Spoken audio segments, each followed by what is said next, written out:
What's up, guys? Welcome back to another episode with AB Investments. Missed you guys yesterday. I could not make a video. Busy with the Ramadan festivities, and it was also opening day. So hopefully, your city or your area had a great time. Our team didn't win, the Cincinnati Reds, but nevertheless, it was still a great opening day. The people had the great spirit of coming out and showing love, and it was just amazing. I probably would show a picture of what it looked like in Cincinnati for opening day. They took it was all everybody had red on and white, and it was just amazing. But with that being said, this is not what we're here for. You guys are seeing what's also ensuing with former President Donald Trump, and it's very fascinating to see history unfold right in front of our eyes. But let's see how it goes. I'm also keeping an eye on what they will tie to that, because there is some entities in the background who really pull the strings and control all the politics, besides the characters that come and present it, like the players. No, but the real entities that control shit are in the background. And I know it sounds like conspiracy, but this is the way I think and feel.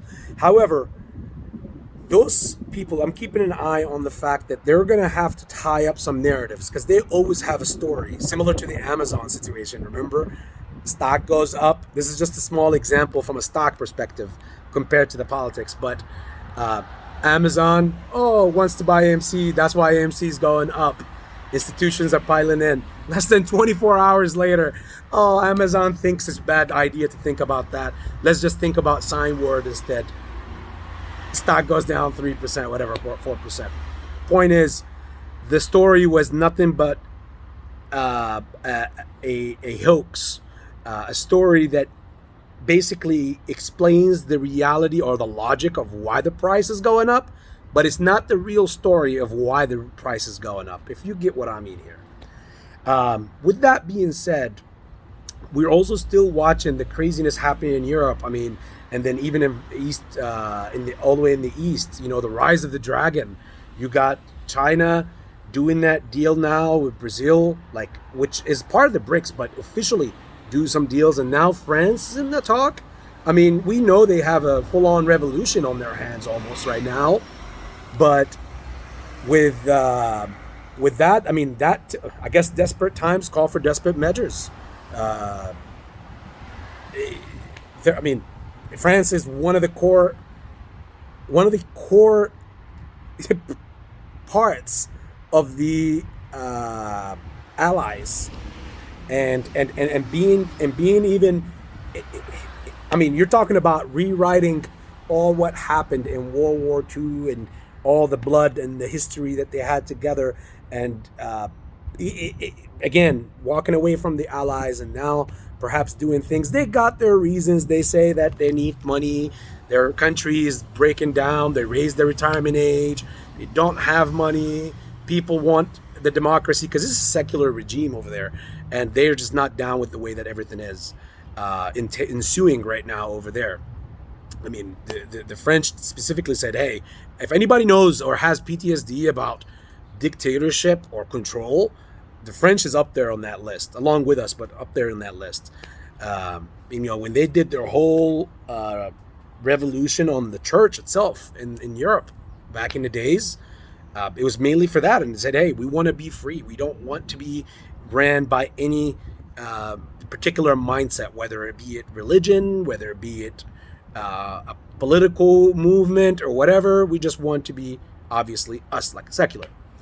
However, for us, I feel like we as Americans have the best constitution in the world ever assembled, man-made, that is. Not holy, leave religions on the side, but man-made. I don't think anything even can get close to that. But that's why it comes down to us to make sure that we keep that alive, and we keep that obviously the case. Because there's always going to be, throughout history, times where great things could possibly come to an end, as everything comes to an end, but it doesn't have to necessarily come to an end unless we allow it to be, or to become the end. Now, with that being said, put that stuff on the side. Let's talk a little bit more about just these final two things. One, I will say something about the SPX and the SPY, and I'm going to say something about AMC. I'll start with AMC. One thing I want people to pay attention to is a lot of people are not asking this question, but people should ask this question. Look at this, look at this order that I'm about to make for you, and put your comments in the comment section on this, please, or anything else throughout the video, or even if you have any other random questions, but particularly this. You remember SVB and First Republic and Silicon Valley, and the banks that basically defaulted, and the banks had to come through. The Treasury also had to come through and make sure that they bailed them out. You guys remember, or I don't know if you saw that video on Twitter that is circling around with the banker from Oklahoma, or the senator from Oklahoma, asked, I think it was a banker, asked Janet Yellen, and he's like, hey, so there's Chinese investors and billionaires in this bank that defaulted in SVP, or Silicon Valley. So my bank in Oklahoma, is it going to be paying these assessment fees and basically to bail out that bank, to make those particular individuals, bail them out and make them whole? That was huge. And obviously she said we don't discriminate against who, but it just made everybody whole. So the answer is yes. Now here's the thing that I want to ask, or you should be asking too. Who really got bailed out? Who received the money? Is your brain now like thinking about the idea that the money could have been rolled out? I mean, that was the ploy, that we need the bailout and blah blah blah, and the bank defaulted. But who did the money really go to? Did it just bail out people, or did it bail out certain individuals, or in other words, putting money in the hands or the pockets of certain individuals? I mean, yeah, maybe cover here and there with some people, but the true people that they wanted to dish out big time money, like billions of dollars to, who are those individuals in particular? Could it be that they were particularly putting money in some individuals' pockets to be able to prolong or take care of other stuff throughout the market, margin calls, stuff like that? It's not out of the blue. Yeah, many people are going to be quick to jump to call it conspiracy, but it's not out of the blue.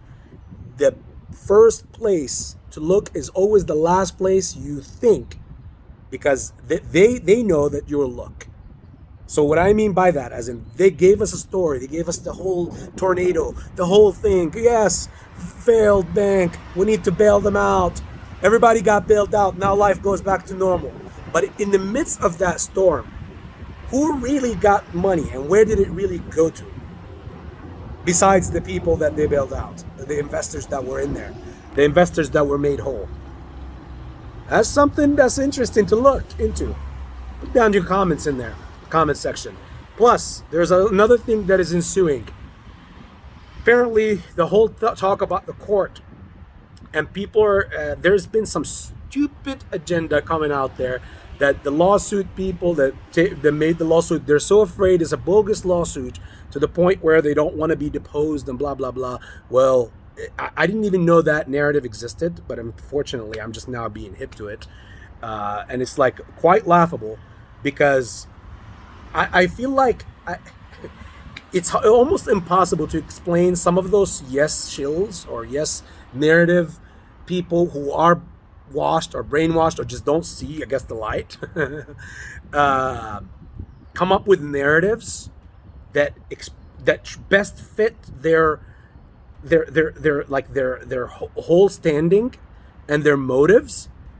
And as I always warn you guys, worry about the motives of these people that tell you this and that, and suddenly they go missing. I mean, there's a bunch that are gone missing now, specifically with the YouTube community. Gone missing in action, waiting for the hype to come back again. And guess what? Ta-ta-na-na, like a genie, will pop up again. Guess what, guys? Yes, we're moassing and all that stuff. Remember those, and keep them in the, keep them close. But yeah, I think it's quite laughable. That company, anyways, the Allegheny, the suing company, have already said, okay, you know what? We keep postponing. The yes people are saying, yeah, well, they're postponing because they got nothing. They're scared. How about more like, hey, the longer this goes on, the more that you hurt for your reverse stock split, and the more they have to make better case for other shit as well. So it's so quite fascinating how they only have one narrative and they run home with it. It's not more than one.